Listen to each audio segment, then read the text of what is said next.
জয় শ্ৰী ৰাধে কৃষ্ণ।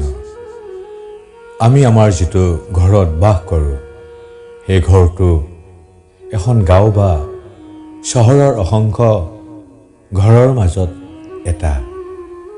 আমি যি গাঁও বা চহৰত বাস কৰোঁ সেই গাঁও বা চহৰখন অসমৰ অসংখ্য গাঁও বা চহৰৰ মাজৰ এখন।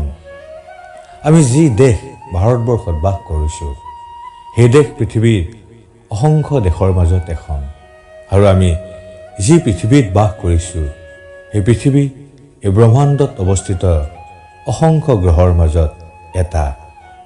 গতিকে আমাৰ অস্তিত্ব কি এবাৰ ভাবক। প্ৰভু ভগৱান শ্ৰীকৃষ্ণৰ সৃষ্টিৰ আমি এক অতি নগণ্য জীৱ। আমি কেতিয়াবা ভাবোনে আমাৰ এই পৃথিৱীত কিয় জন্মগ্ৰহণ কৰিব লগা হৈছে? এই পৃথিৱীখন এখন কাৰাগাৰৰ নিচিনা। জেলখানা বা কাৰাগাৰ সৃষ্টি কৰা হৈছে অসৎ নাগৰিকসকলৰ কাৰণে, যাতে তেওঁলোকে নিজকে শুধৰাই সৎ নাগৰিক হিচাপে আকৌ নিজৰ ঘৰলৈ উভতি যাব পাৰে।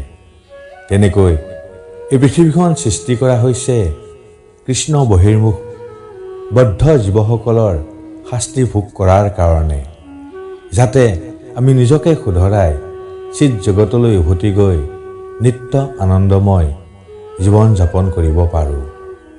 কিন্তু আমি আজি মায়াৰ জালত আবদ্ধ হৈ নিজকে পাহৰি গৈছোঁ ভগৱানৰ কথা।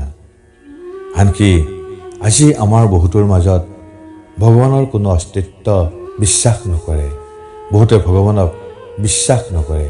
জন্ম পূৰ্বজন্ম পৰজন্মৰ কথা বিশ্বাস নকৰে। বহুতে আকৌ নাজানে ভগৱান কোন। দেৱ দেৱী আৰু ভগৱানক একে শাৰীত বহুৱাবৰ চেষ্টা কৰে।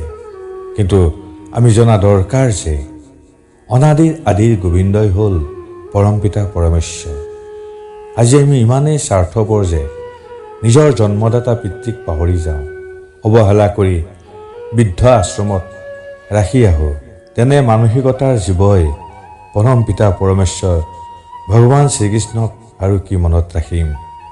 কিন্তু এটা কথা মনত ৰাখিব, কৃষ্ণৰ অবিহনে আজি একোৱেই নাই, একোৱেই মূল্য নাই।